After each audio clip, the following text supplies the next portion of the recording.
I actually priced Airbnb using both Booking.com numbers and Expedia numbers. And I'll explain what I did.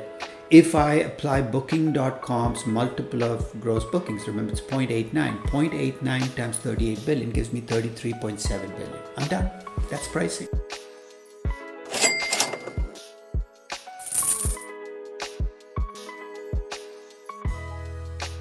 Now, if you look at the biggest players in this market, they tend to be hotels. And these are the 25 biggest hotels. And you can see that the margins vary widely across hotels. And the reason is very simple. The original hotel model was a very asset-heavy, capital-intensive model because you had to buy the real estate, build the hotel. Over the last few years, the biggest hotel companies have actually gone to a more capital-light model, less asset-intensive model. And here's how they've done it. They've created separate entities that own the real estate. I'll give you an example. Marriott, for instance, all the hotels are owned by a Marriott REIT, a publicly traded separate company. Marriott itself operates the hotels. It's a higher margin business. It's a hotel business. Okay. And this is a business that is growing fairly slowly. But if you think about it, Airbnb is not really the hotel business, right? They're in the intermediary business. In fact, the two companies that I think are closer to Airbnb in terms of its business are Expedia and Booking.com. For those of you not familiar with these companies, they're pure intermediaries. In fact, let me take that back. They operate in the travel business, but they don't own the hotels or the services they're selling. They act as connecting devices between people who want to book things and the people who offer them. If you look at the revenues as a percentage of the gross bookings, Booking.com has a more lucrative revenue model. They get a higher percentage of the gross bookings and revenues and higher margins. Now, to understand the differences between these two companies and how these two companies vary from Airbnb, it's worth noting that these companies, in addition to doing what Airbnb does, which act as an intermediary, which is what they call their agency business, have two other businesses. Comparing Airbnb to these booking companies, the first is to bring in the differences that come from those other businesses that Expedia and Booking.com have, because Airbnb doesn't. And the second is to recognize that the hotel companies were not afraid of Expedia and Booking.com. They actually, after initially fighting them, brought them into the fold. Airbnb is more scary to hotel companies because it disrupts their business. In 2021, I expect revenues to grow 40% from 2020 numbers. Now that sounds high, right? But growing 40% is going to bring them to revenues of 37 billion, which will still leave them below where they were in 2019. Between 2022 and 2025, I expect revenues to continue to grow. In fact, rather than look at the percentage growth rate, look at the end number. By 2031, I'm expecting revenues of gross bookings of 150 billion. As you go through time, I expect the revenues as a percentage of gross bookings to grow slightly. Remember that part of the story, from 12.65 to 14%. The big shift, the big number for me in this valuation was, of course, the operating margin number. Now remember, they're at minus 13.69% in 2020. I think it's going to still remain negative in 2021. It's going to be a rough year, minus 10%. And the question was, where should I target the end margin? Now, when I looked at Expedia and Booking.com, I didn't focus on these numbers, but Booking.com had margins in excess of 35%.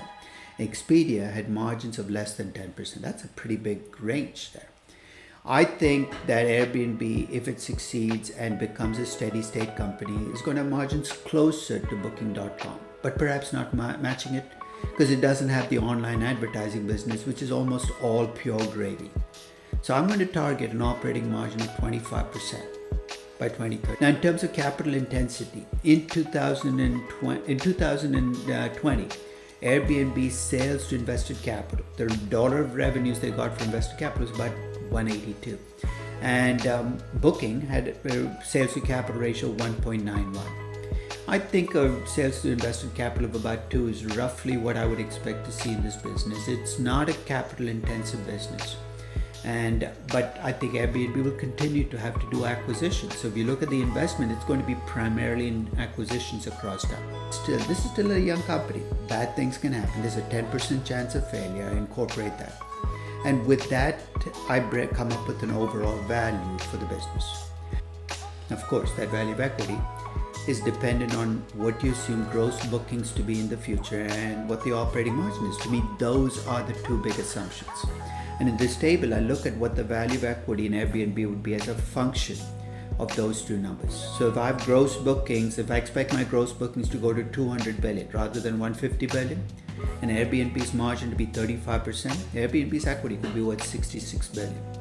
If you believe that gross bookings are going to be just 100 billion and margins are going to be closer to 15%, the value of equity in Airbnb will be 14 billion. The key is the margin number is actually a bigger driver of value than gross bookings. So that's the number I would focus on if I were investing in Airbnb over time, is how quickly they can get on that pathway to profitability. Now, one device I've always used when faced with uncertainty, and I'm faced with a lot of uncertainty here, is replacing my point estimates with distributions. And I took to the three big assumptions, at least from my perspective. The first is the gross booking number. And I allowed the growth rate, my expected value was 25%, but I assumed that in the distribution that could be as low as 15 and as high as 35. Now with the 15% growth rate, I'll actually end up with less than 100 billion in gross bookings by year 10. If with 35%, I'm going to end up with over 200 billion. So I'm getting a pretty wide range in gross bookings by varying that number. For the margin, my expected value is 25%, but I've assumed a distribution on that as well, where there's more upside possibility than downside. In other words, its margins could potentially get as high as Booking.com, but they could be much lower, 16, 15, even 14%.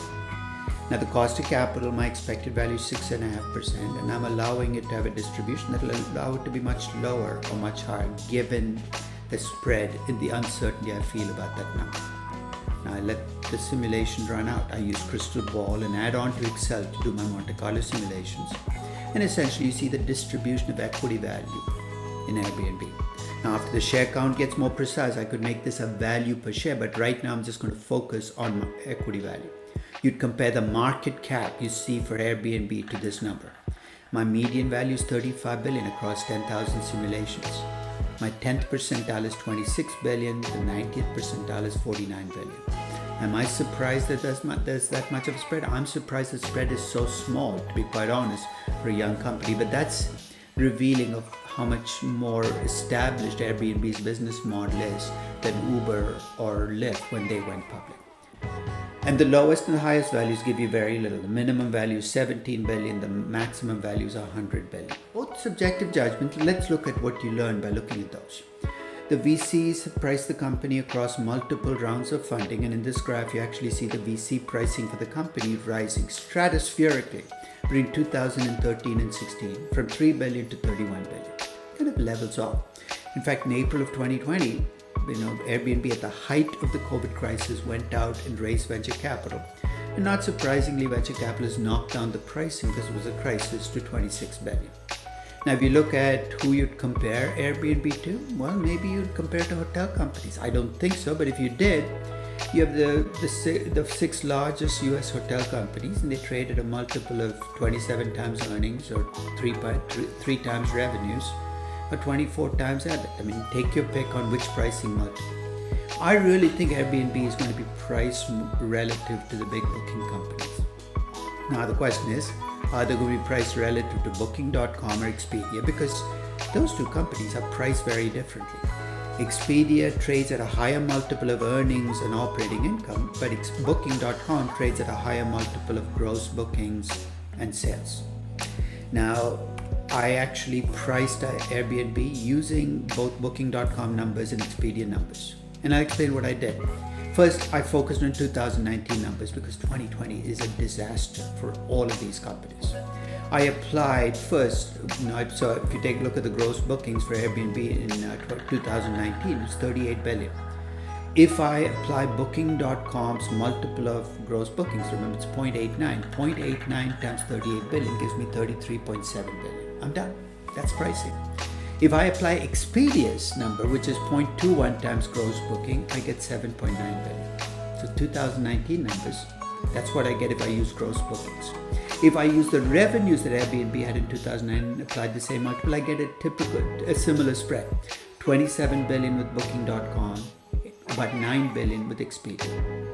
Now, the problem with focusing on 2019 numbers is Airbnb is a faster growing company than Booking or Expedia, and you're not factoring the growth. Here's one simplistic way of bringing growth in. Go forward to 2025. By then, the bulk of the high growth is done. Airbnb's revenues will be 90.5 billion. Apply Booking.com's multiple, 0.89 to that. You're going to get about 80 billion plus as your total value for Airbnb in 2025. Don't forget to value it today. You got to bring it back to today. I use that 6.5% cost of capital we estimated in the intrinsic valuation. Came up with the value of 58 billion. If I were pricing Airbnb against Booking.com, that is going to give me my most lucrative pricing. Use forward bookings, apply the multiple, discount it back. Even with forward revenues, I get 50 billion. Put simply, if Airbnb is priced like Booking.com, I'd expect the pricing to very quickly rise to 40, 45, 50 or higher. If it's priced relative to Expedia, the pricing is going to be much lower. If you want to play the investing game, then you've got to make your best assessment of value, and it doesn't have to be mine. You can take my valuation, change the numbers you disagree with, come up with your own estimate of value, and then base your decisions on that value. So I'll make this personal. My estimate of value for Airbnb is about 36 billion after the options were considered.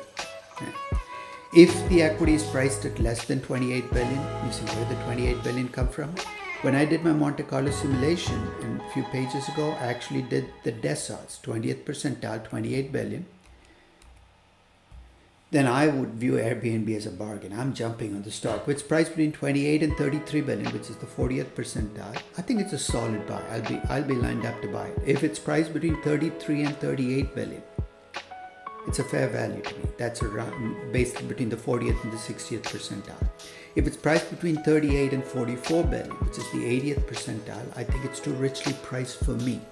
But it might be okay for you with a different story. And if it's over 44 billion, it's overvalued. Would I sell short?